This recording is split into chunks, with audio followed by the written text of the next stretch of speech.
Hello again YouTube and welcome back to Just Get a Tesla. Today I have got this Model 3 long range with full self-driving while my car is at the back getting some suspension work done. So here's the question, is it worth paying the extra for FSD capability in the UK in 2025?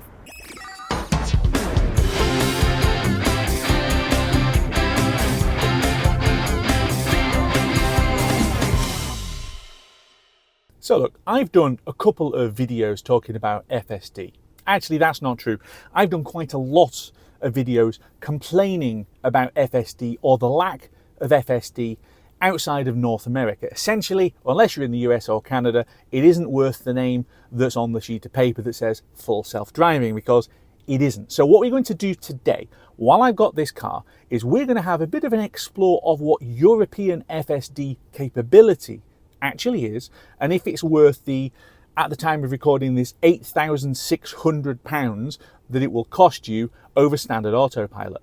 So this is the loaner that I've been given. It's a long-range dual-motor Model 3, it's a 2021, and it has got full self-driving capability, which is interesting. So I haven't driven a Model 3 with FSD installed on it. And one of the things that you get when you have got full self-driving capability on these cars, or even I believe just Enhanced Autopilot, is you have got Tesla's new summon mode, which is now called ASS. Have you got ASS? Actually Smart Summon, which I think is a gloriously silly name for the thing anyway, but basically, oh hello. So we've got completion sound, emissions on abort, and bumper clearance. Right, okay, fine. So completion sound, I think we've got to have let's have applause. Go on. So we're gonna have a play with that one later on. Right, let's get out of here. So first of all, we are going to Sainsbury's, which is not actually that far away. It's only 2.5 miles. What I want to do is have a play around with how good autopilot is in city streets. Now, I remember the first time that I had a FSD capable car, I got it slightly wrong with regards to things like traffic lights, and I had the thing basically crashing to a halt every time it saw a green light, because that's right, you have to say proceed when the car sees a green light, otherwise it stops on green. Now that is mind-blowingly stupid, quite frankly, but hey, what would I know about these things? See, this is a road where there are road markings and you can make out where the lanes are, but it's obviously not doing a particularly great job of picking them up, which is why I don't even have the steering wheel symbol. And it's come back now telling me that it's there, but until then basically it wasn't capable of doing anything.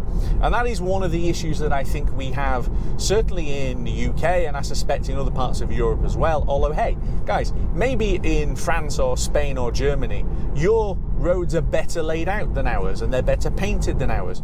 It's already very naggy. I mean, I've literally just set off and it's nagging. So traffic is slowing down ahead. Let's see what it does. Curvature assist active, is that in preparation for the roundabout? It's not going to do the roundabout though. We've got a green light, which actually, to be fair, it hasn't made me do anything with. Last time, yeah, it's trying to turn me right, so I put a little bit of pressure on the steering wheel to correct it and it knocked it off. But last time I was driving along with green lights, it was literally shouting at me and saying, unless you press a button to say I can proceed through a green light, I will stop on green, which I thought was preposterous. Maybe they fixed that in the more recent updates. I'm honestly not sure. But if you got it so far that in this kind of environment, full self-driving capability is completely useless. And I know that in North America, I've seen countless videos showing cars that are able to do full self-driving. Come on, Indy, why has that not cancelled itself? I've seen numerous cars able to do all kinds of full self-driving, glory, wonderful things on urban streets. And here, as you've just seen, it's utterly useless. It just cannot do the things. Ooh, we've got two broken down cars, or one's broken down and the other one is providing him with some power, I think. So we need to shunt back across left a bit. But yeah, look, in essence, how can I put it? FSD capability in Europe is utterly pointless.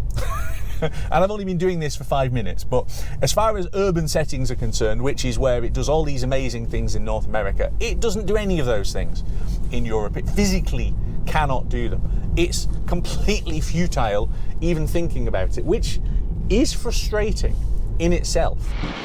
Right, let's have a bit of fun. So I parked up at Sainsbury's, so I'm in a not dramatically busy car park, but I have got a car with apps. So let's see how smart someone actually is. So the first thing that I've got to do is basically go back into the app, then I go down to summon and allow once.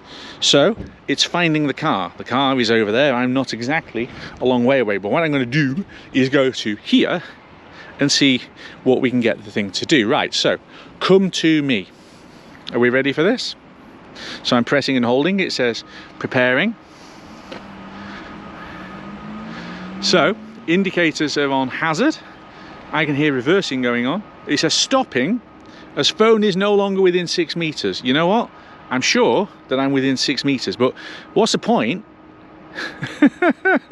with 6 meters? It says actually smart summon. Well, smart summon where you have to be within 6 meters is kind of pointless. So I think I've got to press that. Oop. This is hard to do one-handed. Yes, I press that and it stopped making noises. But I mean, you see the guy walking behind it, but that's not actually really done anything, has it? So, I mean, when it says come to me and I've got to be within 6 meters, does that mean, so if I walk to the front of this bay and I do this now, should we have another go? So press and hold come to me. Let's see what it does. And there's nothing really about, yeah? And it still says stopping as phone is no longer within 6 meters. Right, it's definitely within 6 meters of the car. I mean, it's literally there, right, just across this access road. Okay, how close do I have to be? How close do I actually have to be to this to make it work? I am definitely within 6 meters. But okay, let's say that I was being really lazy and I wanted the car to come to me in this bay here. So the car is there and I am here. That is definitely within 6 meters. So let's have another play. Okay, so back to, well, let's try connecting. Come on. You were doing it a second ago. So parked 16 feet, 15 feet, 14 feet, 15 feet. Right, okay, so I mean, like, that is what, 5, it says 5 meters. So I'm literally, there's a parking space, the car is there. Right, is that how close that I have to be, really? Because that is crackers. And it also now isn't connecting, so let's get a bit closer and have another go. So I'm still in the mostly empty car park. I'm now, oh, it says 25 feet away. So hang on, I can only be 6 meters away, so I can only be 18 feet. So literally there's the edge of the bay that's adjacent to where the car is. Right, come to me. Let's see what it does. Brake's gone off. Stopping as phone is no longer within 6 meters. Well, it isn't though, is it? I mean, it's definitely within 6 meters. And I've stepped into the bay. Should we try that? Oop. Should we try that one again? Summon. This isn't really working, is it? Right, I'm 11 feet away. I'm definitely within. Brakes are off. Stopping as phone is no longer within 6 meters. So you know how this thing is called ass? It is appropriate. So one thing that this car is good at, which mine doesn't have, because I only have basic autopilot, is the auto parking system. So there are a couple of parking spaces there. I'm at the back of the car park, out of people's way. Basically, if I press the space there and then start, it's going to park me.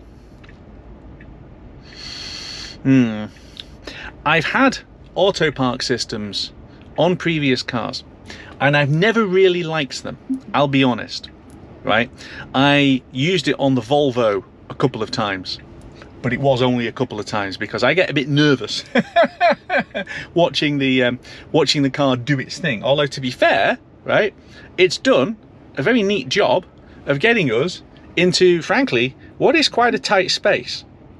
And the other thing as well is, right, let's just go back out and do that again, because I want to show you the thing that annoys me the most, and this isn't a Tesla thing, this is a regulations thing. So let's just go back out. And again, I'm on private land before anyone says anything. I'm not on the public highway. I'm on private land in a private car park where you get your hand slapped if you do anything that they're unhappy about. So this is private land. This is not anything else. So if I want to get into one of these parking spaces, let's press start. So I've basically just picked a parking space. So watch the steering wheel, right?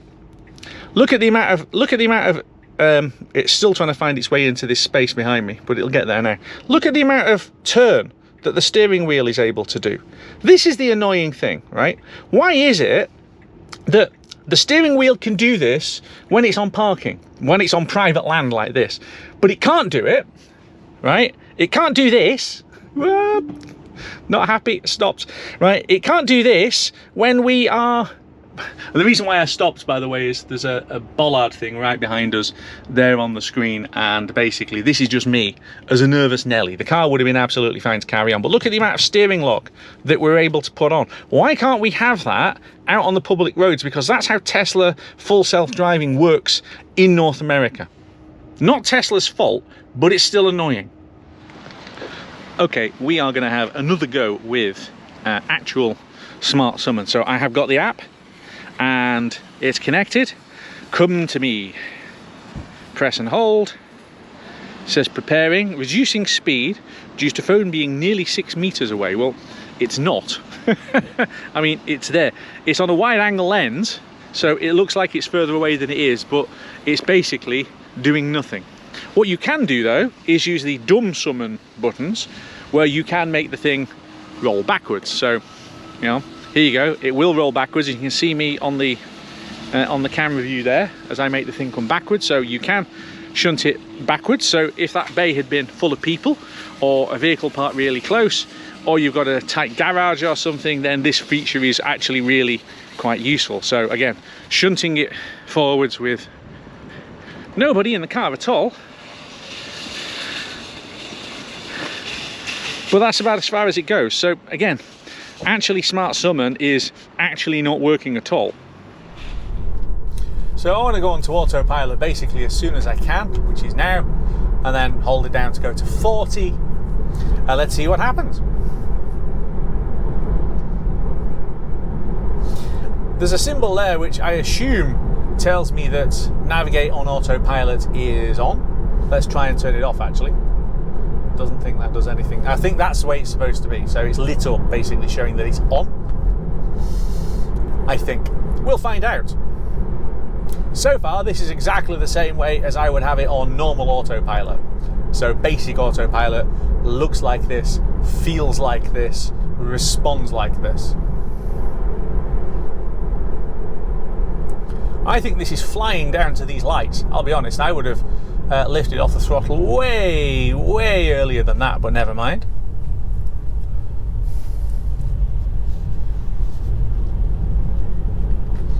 Other than that, I'm still on autopilot, bizarrely. I bet I'm not on it for... Yeah, that's what I thought. I'm not going to be on it for very long. It can't possibly cope with things like roundabouts. Allegedly.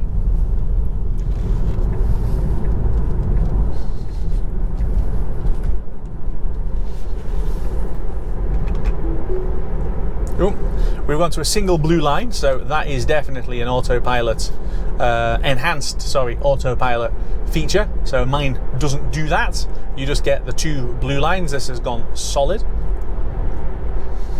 It's doing a nice job of accelerating its way up the slip road. And we've got a truck that we're going to have to get past in a minute. So this will be interesting for that. Indicates to show that I am taking the lane. Oh.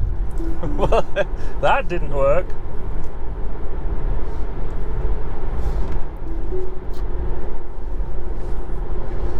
Right, use indicator to confirm. Doing that. Go on then. It's not doing anything. White auto lane chain cancelled.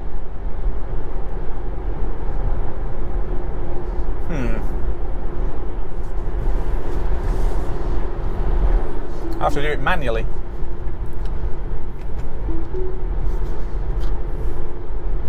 Right.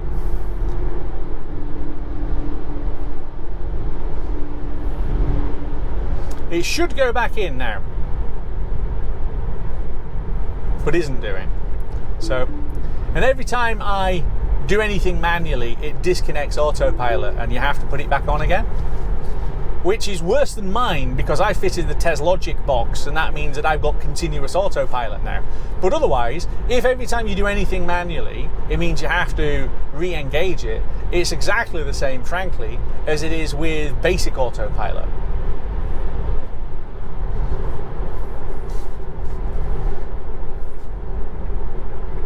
Okay, it's actually changing lanes this time. Good. That took a little bit of faffing, didn't it? Now, we could come back in here. Let's see if it's going to do anything. Not really. Okay. Because I think we could probably have gone back in, but it's keeping us out. So let's go past and go a little bit quicker. See if that makes any difference.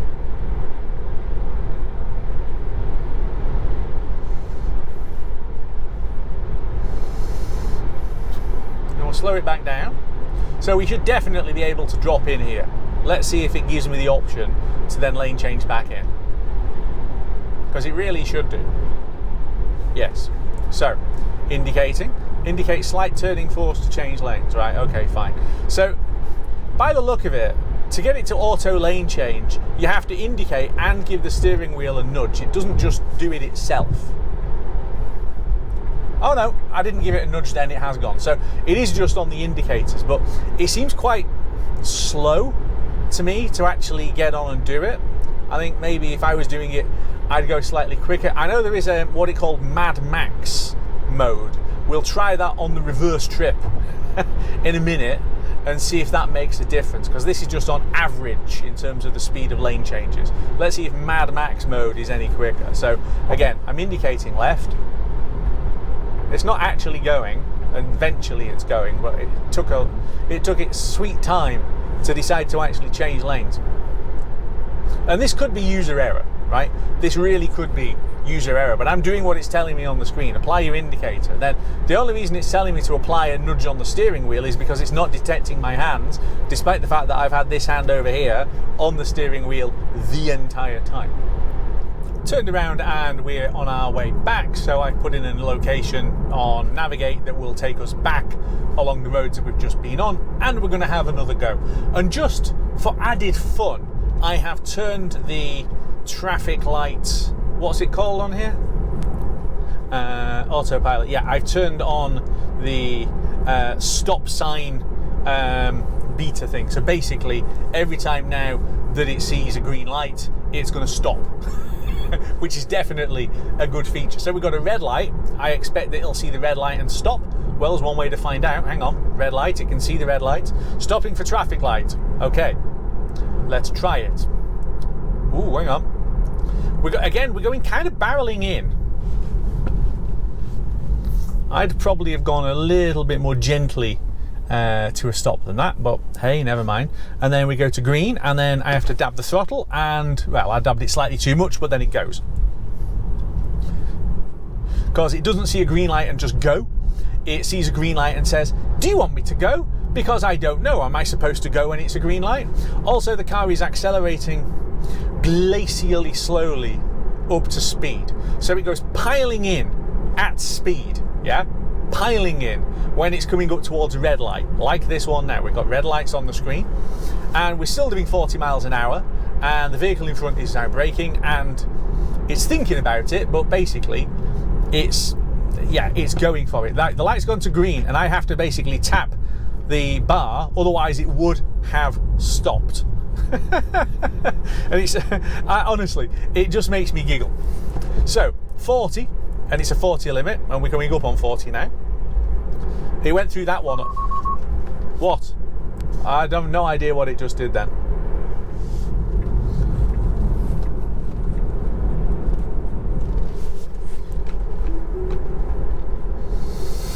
Okay, we're going up the slip road, and EAP has engaged, which is good because it wasn't doing before. We have got to join the carriageway. So it's going to have to give me a lane change option. So let's see what it does as it comes up here. We are clear behind, request lane change. I'm doing that, and it's taking itself in. Okay, it did that. I will give it that. It did that. Although it's now saying lane change, tap to cancel. Why would I want... I don't need that lane change there. I don't know why it was offering me that. There's nothing in front of me. But it wouldn't go off the screen. Fine. Let's see how we get on. Once again, it is naggy. And it's quite annoying just how naggy it is. It's not... it's much naggier than my Model Y. And again, I don't know why.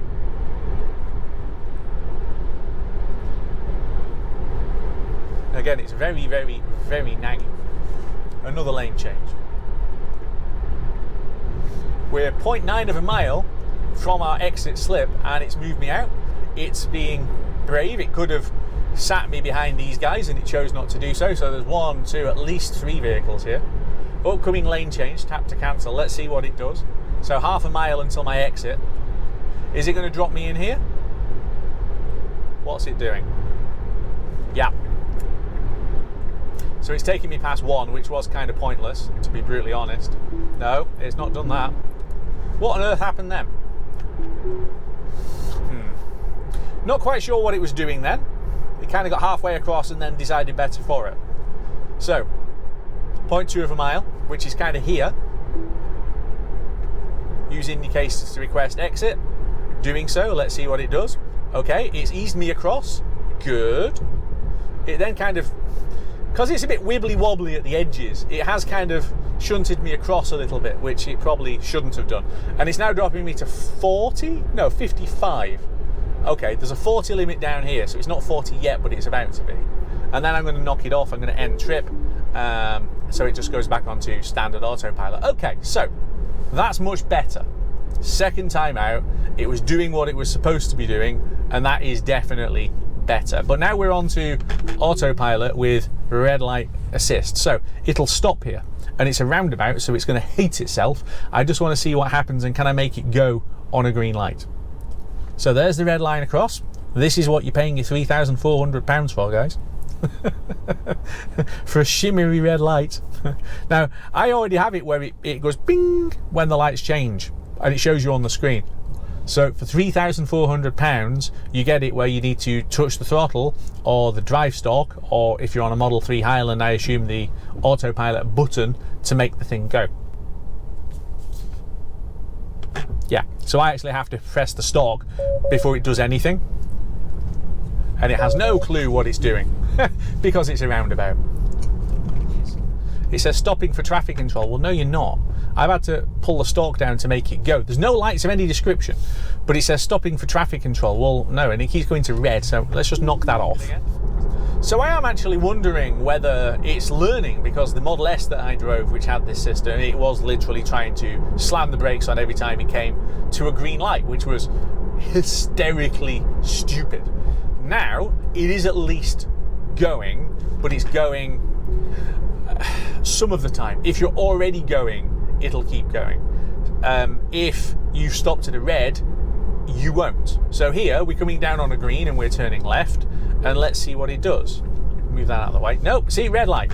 Yep, I actually have to press the stalk there to make it go. So I'm coming down to a green light, yeah? And all the traffic in front of me is going, and it's trying to stop me. It's just daft. That's not a safety system. That's an unsafety system. I can't for the life of me figure out what the software engineers or the regulations are thinking when it means that a green light means stop in its little tiny car brain. I don't get it. Why on earth is it doing that? Let's do it again now. So we've got a green light coming up. We're doing 33 miles an hour and a 40 limit, yeah? Now actually it's reading this one as green. Why is it reading this one as green and it's reading the other one as red? And this is the thing that really becomes an issue, because it's not remotely consistent. It's doing one thing part of the time, and then it's doing something completely different. And the two things are just utterly disconnected. It makes no sense to me at all. None. I can't fathom what exactly is going on with it. But now I can see a faint red light up there. So that is on red. Yeah? And it's showing me a red line because it's on red. That is fair. Okay? But when I get there, is it going to stay red, needing me to acknowledge it and make something happen? Or is it going to show green? And I honestly don't know. I'm sat here wondering what it's going to do, because it's just done both of those things across 3 different sets of traffic lights. The behavior is just completely nonsensical.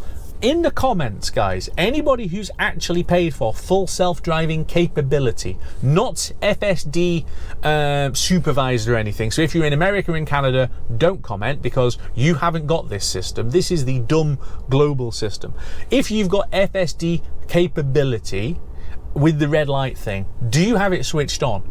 Is the first one. And if you do have it switched on, how does it behave? Because mine behaves like it's drunk. Back into a 30 limit, and we've got various traffic lights ahead, and it's decided this one's on green because it's on green. Well, that's helpful. It's not decided it's on red. But some of them are on red, as we've seen. This one apparently is on green, but I'm having to look down at the screen and check, is this going to let me through this green light? I'm having to check. Why on earth would you pay for this? Why would you pay £3,400 for red light, green light, Squid Game dares? Because that's what this is. This is a game, right? Is it going to make me stop on a green light or not? Yeah. Honestly, this is fun. So they're all changing now to green. So it's gone from red to green.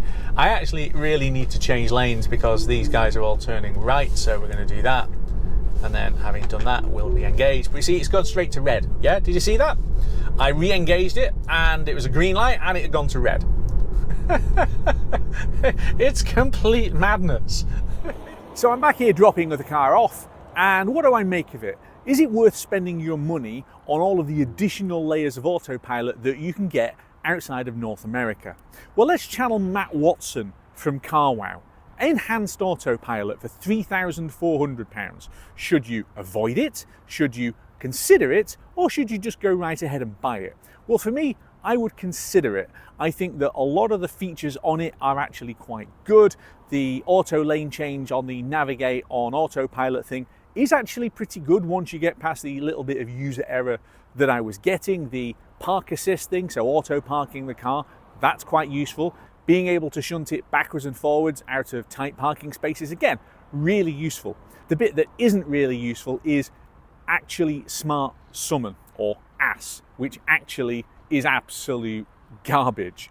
And that part of that is the UNECE regulations that govern automation on vehicles, but the other part of it is that Tesla have made it even more hamstrung than it needed to be. It's utterly pointless. But if you think that those features are worth your money, then certainly consider it.